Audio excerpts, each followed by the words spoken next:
This week on the Island Times News Update, Jacksonville officials update Beaches residents on the stalled library project.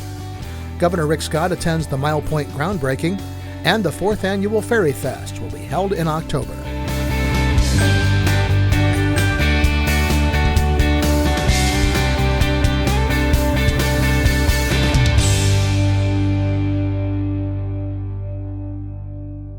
Welcome to the Island Times News Update. I'm Tom Patton. Representatives from the city of Jacksonville held a town hall meeting at the Beaches branch of the library to give residents an update on the status of the project, which has dragged on for nearly a year beyond its projected completion date. City Public Works Director Jim Robinson said the prime contractor, the Rose Group, was awarded the contract under the city's Small and Emerging Business Program, which is designed to help small businesses by giving them the opportunity to bid on unbonded city work. The projects can't exceed $500,000, which the library project did not. Things began to go wrong, Robinson said, when the subcontractor hired to do the work on the windows was paid for a portion of the work they'd done and left town. And in fact, that subcontractor was paid a certain amount for the work that they had done to that point. And the short version is they left town. They took money, they had incomplete work, they left the project and in fact left town. The Rose Group eventually told the city it would be unable to complete the project, and the agreement was terminated by the city. Robinson said the city is now open negotiations with the city's job order contracting vendor to complete the project, and while he wasn't prepared Monday night to give the Beaches residents a timeline, he pledged to be back in 2 weeks to give an update on the project. We may have to phase the work to be consistent with the funding of the source and timing of additional funding that would be forthcoming. We also are open to the strategy of doing some of the remaining work ourselves as Public Works and through our public buildings divisions, either self-performing or through informal bids where there's small pieces of work that remain to be done. District 13 Councilman Bill Gulliford, however, said that as the chair of the council's finance committee, he would see that the funding for the project would be a priority. We are not going to postpone this project, I promise you. We're not going to do it in phases. We're not going to do part of it. We're going to get the dadgum thing finished, period. Whatever I've got to do to come up with the money to do that, it's our library. I'm the Beaches representative, and I'm the finance chair, and I'm not going to accept partial completion and further down the road. We're talking about doing that with a pier right now. And so, dadgummit, this is something that's important to the Beaches, and we're going to take care of it. Robinson also said the city would pursue its options to try to recover the city's money from the Rose Group. Governor Rick Scott visited the Little Jetties in Mayport Tuesday morning for a groundbreaking for the Mile Point project.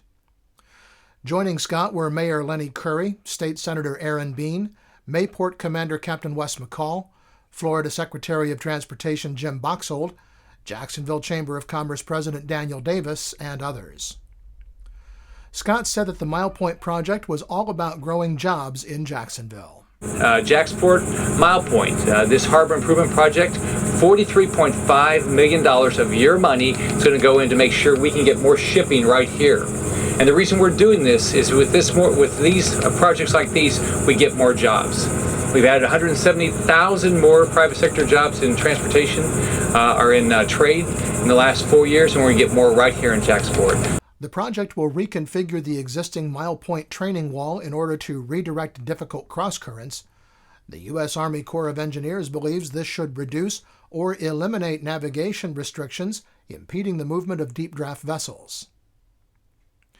During a press briefing following the ceremony, Scott said that he cut $1 million for the St. Johns River Ferry from the state budget because there was not a sufficient return on the investment. So we'll work with the Department of Transportation because I know the ferry is very important. But my focus on is how do we make sure all these projects go through the proper vetting project, whether it's an economic development project that should go through Enterprise Florida, or whether it's a transportation project that should go through the Department of Transportation. The Mile Point project is expected to take about 2 years to complete, and while it will allow ships to transit the area at times other than slack tide, it does not include the necessary dredging that will deepen the channel enough to allow post-Panamax ships to call in the port of Jacksonville. When Proctor Ace Hardware built a new building, the long-established Neptune Beach business found itself unable to move all of the signage from the old building to the new location and stay in compliance with the city's sign ordinance. The code for signs on buildings allows 1 square foot of signage for each linear foot of building frontage up to 200 square feet, and just the Proctor Ace Hardware portion of the sign was larger than would be allowed by the code. Signs for the garden center, florist, and Benjamin Moore paint components of the business would have brought the total signage area to 296.6 square feet. Owner Steve Proctor asked the city for a variance that would have allowed all 4 signs to be moved, saying the building was set far back from Atlantic Boulevard and the business was difficult to see from the street. But the city staff had recommended allowing only the primary sign for the business, which at 214.7 square feet would still require a variance. The Community Development Board had recommended that Proctor be allowed to have signs for the primary business, as well as the garden center sign totaling 250.8 square feet. Councilor John Jolly and Vice Mayor Richard Arthur both supported the city's staff position. Arthur said the existing signs were out of compliance with the code, and because Proctor had built a new building, he should be required to comply with the ordinance. To not do so, Arthur said, could set a bad precedent for the city. A motion to that effect was defeated by the council 3-2.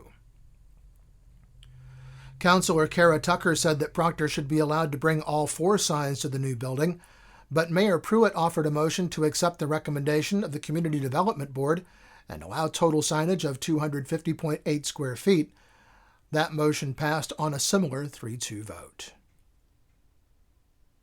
But when we come back, the 4th Annual Ferry Fest is set for October. This is the Island Times News Update. Beaches Academy Child Care Center in Jacksonville Beach has been offering affordable, loving child care to families in the Beaches communities for 35 years. Conveniently located on Penman Road, Beaches Academy offers care for children from infants through preschool, with programs that encourage learning and outdoor play. Our affordable tuition means families can get quality child care at a price that fits their budget. Contact Beaches Academy at 246-3885 and schedule a tour of our center. Beaches Academy, the child always comes first. Charlie's Tropic Heating and Air Conditioning in Atlantic Beach offers a full range of residential and commercial heating and air conditioning services, from new installation to replacement and remodeling. Charlie's Tropic Heating and Air Conditioning can keep your home comfortable year-round, and they offer preventive maintenance contracts to keep your system running at peak efficiency. Charlie's Tropic Heating and Air Conditioning is an authorized Bryant dealer and will service all brands. For year-round comfort in your home or business, contact the original Charlie's Tropic Heating and Air Conditioning at 241-1788. Welcome back to the Island Times News Update. I'm Tom Patton.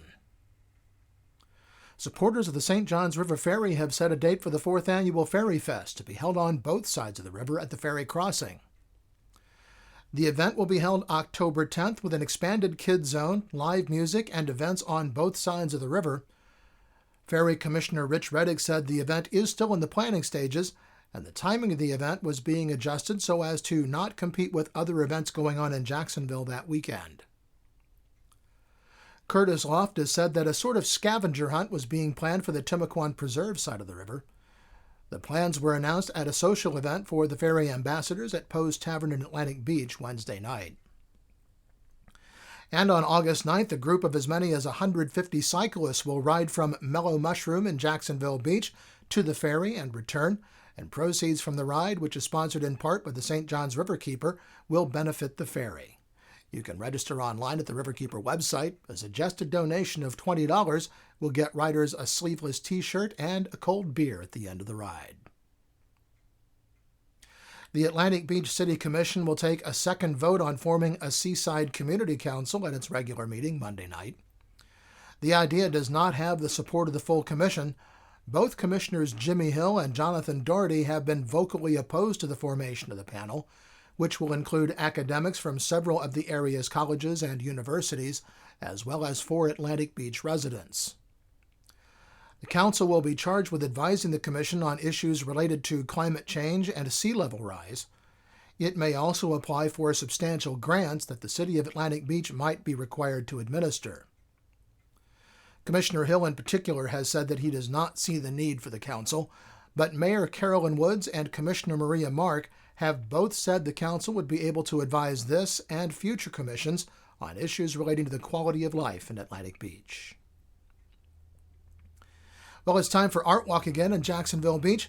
The monthly event features artists, crafts, and music at various locations around Jacksonville Beach.